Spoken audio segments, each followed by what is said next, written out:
Hello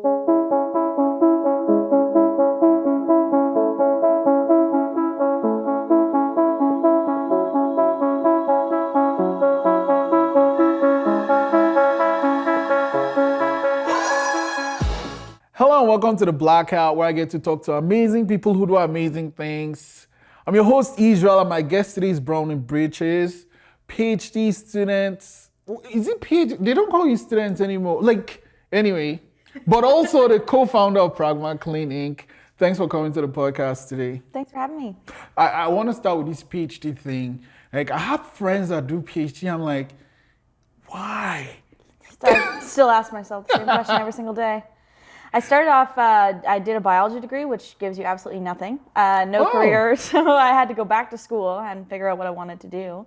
I went back to do a master's in pharmacy, which is why I moved to Newfoundland and started school there. Okay. I was just doing research in the lab, studying blueberries and Parkinsons, totally random on mice, and then COVID happened. And I was like, okay, changing plans. Ended up doing some research with Parkinson's patients and started a company. And then the project became so big with the company and the PhD all kind of in a gray zone together that I was like, yeah, I gotta be in a PhD because the project is too big. Just doing a PhD now. And when I say, oh, I'm doing a PhD in pharmacy, people assume, oh, you can be a pharmacist. Not at all. I have no qualifications to be a pharmacist. Okay. But you said blueberries, mice, and Parkinson's. Correct. Do you want to share a bit about that? Yeah, so there's a couple food items that have really high antioxidant properties that protect the neurons in the brain from damage. So blueberry is good. Blueberries are fantastic. Oh, I love blueberry jam. That's perfect. Good. Okay. Yeah, blueberries, dark chocolate, and wine, red wine. So, I mean, if you like all three of those, you're all set. Yeah, so I started doing work on blueberries and how much they can protect the neurons in the brain. So we were studying it on mice models for Parkinson's disease, and it was going super well, and how we had really good results. And then I wasn't allowed to be in the lab anymore because of COVID. So. Right. Because you had to be around people and stuff. None of the things you do could be done like in a space alone. You had to do it with people. Yeah, I got kind of sewered, we'll say. I had a couple people in the lab with me, and they were all in their second and third years, and I was in my first year, and so their research took precedence so that they could graduate.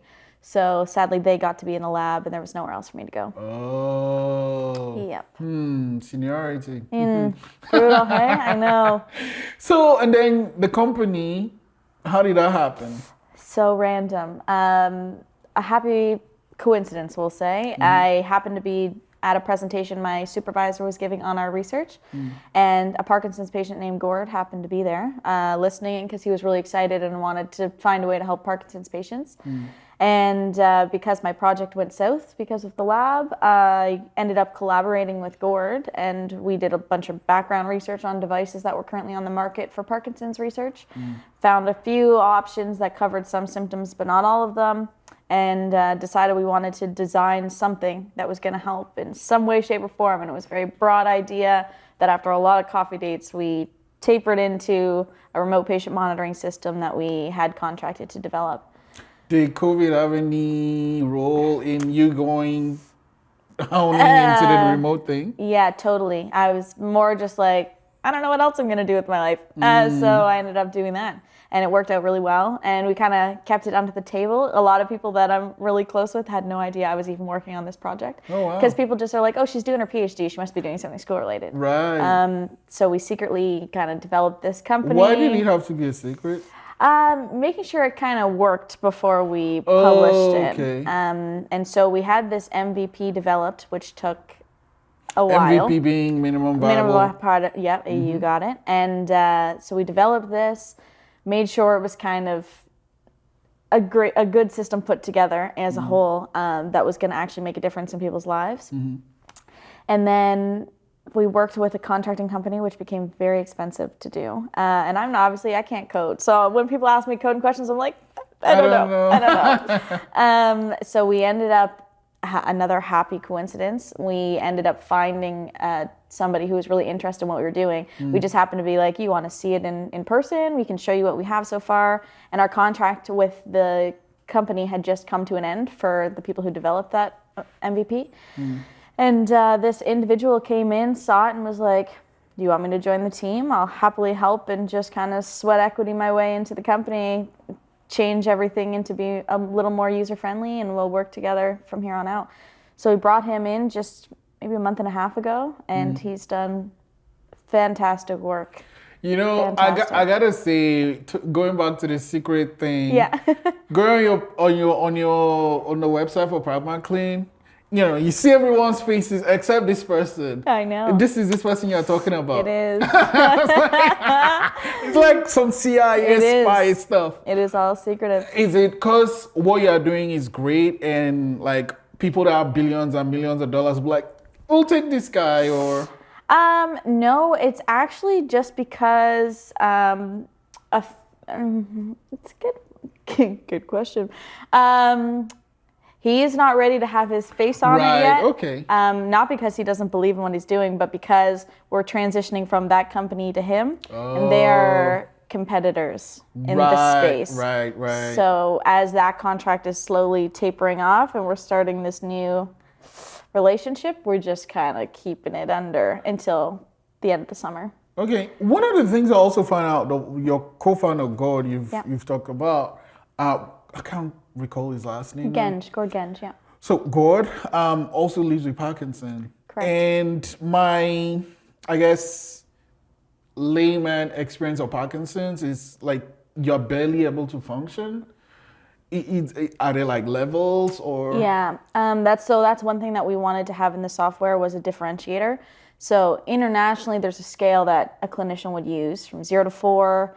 You would technically rate the patient between 0 and 4, 4 being severe, 0 being nothing. But appointments with clinicians are so quick, 15 minutes in and out of the office. They don't actually give you a score at the end. They just say, you're a bit wigglier than last time, or of such. It's very subjective, and a lot of time it's misdiagnosed. So with our software, we wanted to be able to actually have that down to a number. Like you can see that you were a 2 this time, but now you're a 3 or a 2.5. Or so it does have the decimal numbers in it as well. So we wanted to have it be a more objective assessment as opposed to in office when it's super subjective and patients don't really know if they've gotten worse from the last time, unless a clinician's like, yeah, we should up the medications, you've gotten a little bit worse. And that's the only way you would ever really kind of know, unless you started noticing yourself like, oh, I noticed that when I go to grab something, I have a bit more of a shake to me. But in you saying that like it's quite severe, it's normally not quite severe for a while. I mean, you do have the odd case where they progress really quickly, but a lot of the time, you start out with barely any symptoms. And I'll use Gord as an example. He was running. He's always been a runner his whole life. And he was running and he's like, man, I'm getting kind of slow. Like maybe I'm just getting old, but I feel like there's something on the go. Then he started to notice when he would go to reach things, he was a bit hesitant to kind of pick things up. And he was like, yeah, there's something happening. Tried to get an appointment with a neurologist, couldn't get one. This is how the whole kind of idea of we need to have a better monitoring system for them. They told him it would be a 2 to 3 year wait time. He's like, I have no idea what my life is going to be in 2 to 3 years. I need help. So he just happened to have a family member in Montreal who works in a neurology clinic and was like, if I were to fly there, could you get me an appointment? And they were like, yeah, we can get you in like a couple months. So he ended up flying to Montreal to get a diagnosis and then flying back to Newfoundland and being like, now I have my diagnosis, can I please see a neurologist? And they were like, oh yeah, we can get you in, which is absolutely bizarre that you have to wait that long. And I think one rewarding thing of the whole project has been that we have these people reaching out being like, I have a similar experience. I waited 4 years for this, or I waited 2.5 years for this appointment.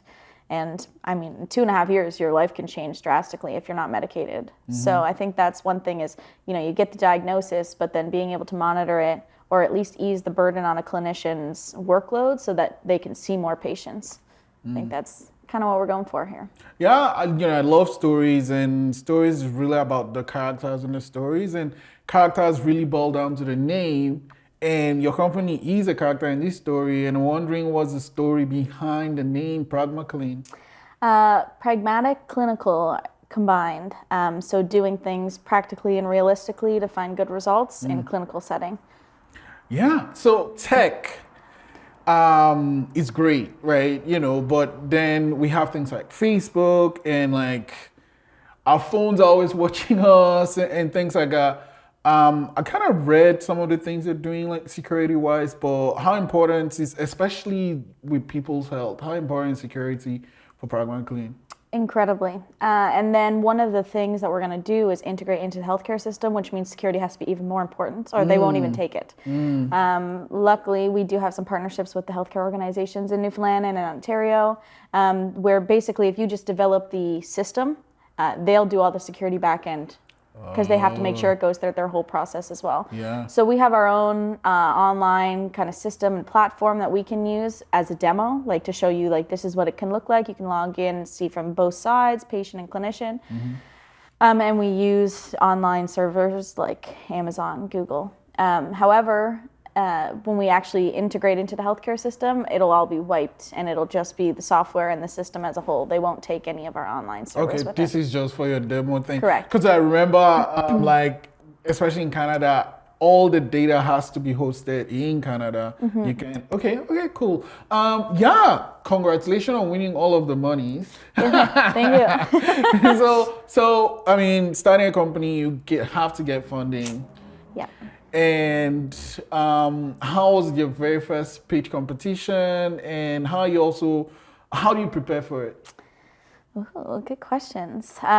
So I'll get back to the beginning. We were like, okay, well, if we're going to contract anybody, we need money.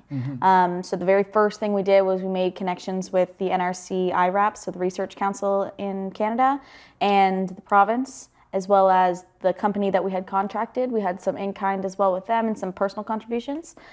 We had a big project budget, ended up using it all to contract this MVP. And then comes down to the project's coming to an end. What do? We have no money. We're kind of at the end of the road. So we started looking up, competitions and things we can do. Didn't realize Money even had a business competition. And somebody was like, have you heard about this? Like, you should probably just apply for it. It's a pitch competition. I mean, it's $25,000. Anything helps. So just by chance, applied, ended up making it to the finals, pitched in the finals, won that. It was $25,000 cash prize, and then a whole lot of in-kind contributions as well, which has been super helpful. There's like lawyer packages, and we had videos and websites, and it's been fantastic. We totally rebranded because we had a marketing package included. Nice. But I think the best part about that first competition, so that was the Mel Woodward Cup. I think the best thing about that was the publicity that came behind it. Like I said, we kept things kind of low key until we had our product kind of where we wanted it to be seen in the public eye. And then all of a sudden it was like, we didn't know you were existing and we want to partner with you, or we want to do this. You should sign up for this accelerator and this conference. And it was opportunity like crazy. A little overwhelming. I was panicking. I'm like, I'm not used to this. But it's been fantastic. So we won the $25,000 plus the Fry Family Award gave me $2,500 for being a female entrepreneur as part of that competition. And then quick 2 weeks after that, we had been a part of a little accelerator program for 6 to 8 weeks with the Genesis Center and did a pitch competition, pitch and pick. And that was another $2,500 there. I then took a break, went away for a week, relaxed, came back, right back to the pitch competitions again. We just did the Volta cohort here in Halifax. We won a $25,000 convertible note investment from them. And then I just had another competition. Now I really can't think of what I just did. They're all so It's just a blow. But one of the things, talking of conferences, there's the one you're going to do like 3 hubs in Europe. Yes. Germany, Poland, and what's the... Yeah, so I'm part of a Women in Tech Trade mission right now, actually. So it's all virtual. I did just go to the UK for a conference and we made some good connections, and I realized like this is probably a good opportunity as well to make these connections. Yeah. Because one thing we learned is a lot of people want to help and a lot of people want to do the research behind it as well.